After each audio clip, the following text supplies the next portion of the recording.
Bueno, acá estamos en Fundación CLEM con Carlota Beltrame.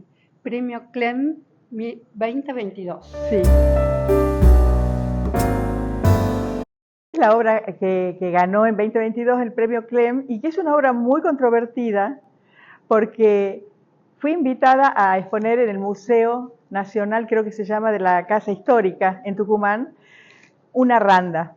Y yo ofrecí hablar de un episodio que había acontecido en esa casa histórica en 1971.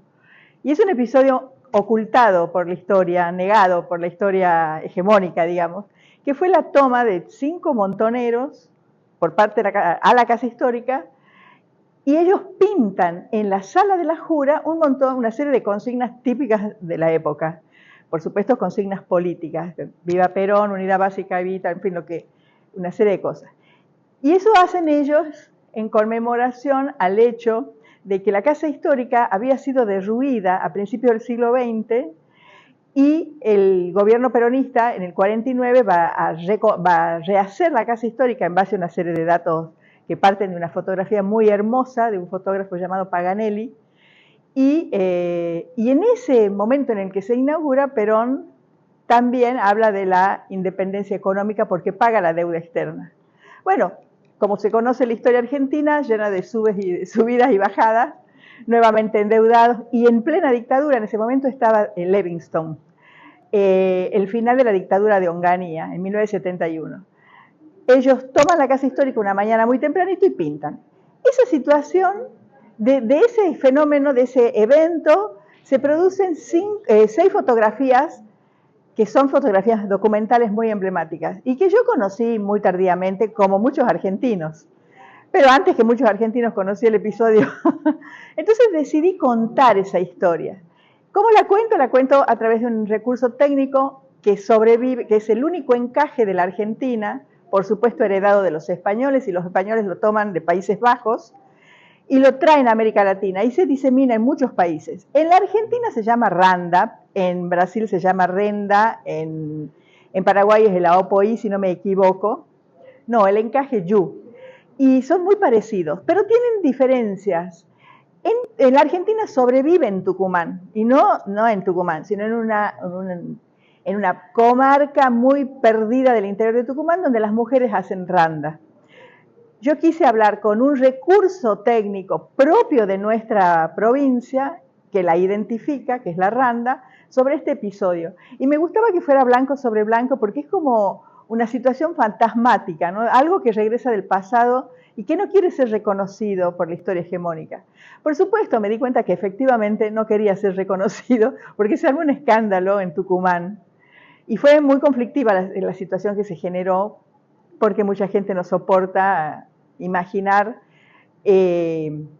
bueno, esa casa que tiene un aura para todos los argentinos, que hubiese sido mancillada de esa forma por estos 5 jóvenes montoneros.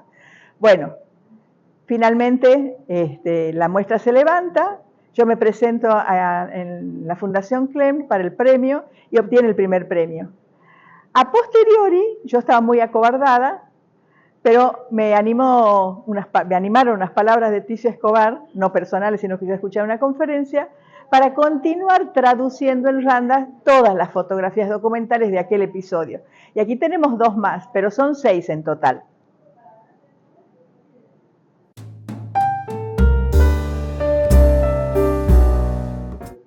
Bueno, esta es la Utopía, que también obtuvo un primer premio en el Salón Nacional en 2018, que es una serie de randas también en las que se reproducen pintadas, logos, etcétera, que muy vinculadas a la vida política de nuestro país de la segunda mitad del siglo XX, que para mí fueron muy importantes porque yo soy de esa generación. Yo era adolescente cuando la Argentina convulsionada me afectó muchísimo, como a tantos argentinos. Y entonces pensé en ir traduciendo en pequeño formato muchos de los íconos que nos rodeaban a la juventud de aquel momento. Y se llama La Utopía, ¿no? Habla, por supuesto, del fracaso de muchas de las propuestas y de las luchas de aquel momento, que eran luchas vinculadas a gestos emancipatorios que fracasaron en toda América Latina. Bueno, hay varias cosas que identifican, creo, mi trabajo. Uno es la luz y el otro es mi vínculo con las prácticas artesanales del norte de la Argentina.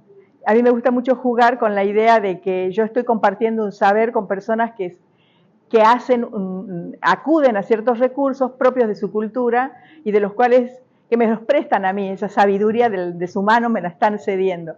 En este caso son mantas también del norte argentino, en especial de Santiago del Estero, que están aplastadas por una gran lámina de hierro y es, por supuesto, un discurso acerca del poder y acerca de la resistencia, ¿no? Cómo el capitalismo aplasta un montón de prácticas que tienen que ver con tradiciones ancestrales y las va desplazando, y sin embargo hay nichos de resistencia en las pequeñas comunidades, bueno, en todo el norte argentino, pero en todo el mundo, y esperemos que así siga siendo, en donde la belleza aflora, ¿no? La belleza además sin ningún tipo de estereotipos, absolutamente honesta, porque muchas de estas colchas que están viendo ustedes estaban en uso, me las fueron vendiendo de a poco, pero estaban en uso, ¿no? Son piezas vivas, o que estuvieron vivas en un momento.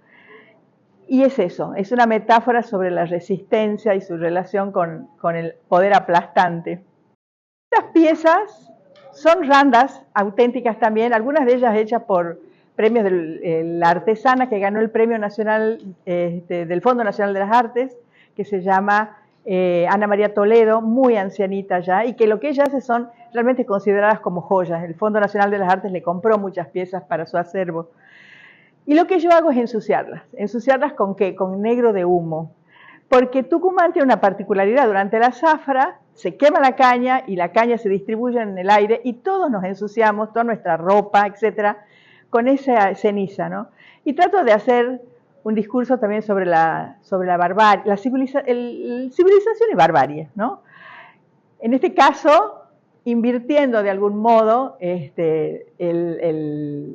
la propuesta sarmientina acerca de que el pueblo o ciertas clases sociales subalternas representarían la barbarie. Y yo lo veo muy al revés, porque siento que estas manos que hacen estas cosas muy hermosas están llenas de un pensamiento que no debiera ensuciarse, que no debiera mancillarse. Una vez más tiene algo que ver con la pieza que tenemos adelante, que es la resistencia. Nada más que esta vez lo hice con negro de humo.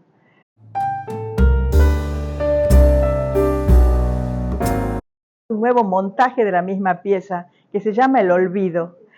Y bueno, surgió de algo que me impresionó mucho y es ver una chaqueta de un prisionero de Mauthausen, del campo de concentración de Mauthausen. Me impresionó mucho verla. Y como yo vengo de Tucumán y vengo de una provincia muy castigada por las dictaduras, quise armar un diálogo, porque me habían invitado a exponer a un lugar donde estaba la pieza esta que les comento, de la chaqueta de un republicano que estuvo en Mauthausen.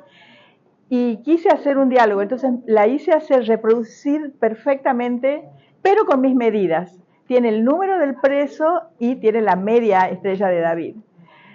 Bueno, está dentro de una caja del tamaño de camisa, que está arenada, y habla eso, del olvido. Y tengo una sensación agridulce, porque creo que ha cobrado en estos últimos tiempos, con las elecciones de Alemania, por ejemplo, que nos acabamos de enterar, el crecimiento de la ultraderecha, que no hay que olvidar, no hay que olvidar. Es una frase que a mí me encanta, que es de Kevin Power. Kevin Power fue mi tutor de tesis doctoral, y cuando murió encontré esta frase de él, que comienza diciendo: el poema es un hecho político del mismo modo que una revuelta puede llegar a ser un hecho poético, y lo relaciona con el arte. Y como es un poema, yo hice calar en unas hojas de papel de arroz, con letra como a la manera de cursiva inglesa, está calado a láser, como si alguien hubiese escrito a mano ese poema. Hablando de eso, ¿no? Y bueno, es muy Jacques Rancière, muy deleuziana esta pieza, porque ellos justamente plantean del vínculo entre el arte y la política. No la política, sino lo político como forma de vida, entendido como forma de vida. Y esta frase, que es un poco más larga, y que no puede leerse con facilidad. Se lee las primeras, porque cada hoja tiene un verso, y al estar superpuestas va perdiendo su nitidez, ¿no? Porque, bueno, hacemos un esfuerzo por entender cómo funciona el mundo y los vínculos entre unos fenómenos y otros, y bueno, es un esfuerzo que yo le pido al espectador que haga, lo mismo que mirar randa blanca sobre fondo blanco, y así sucesivamente. Siempre me dicen, vos le das trabajo al espectador, y sí, es así. Pero bueno, habla del vínculo de lo político y el arte.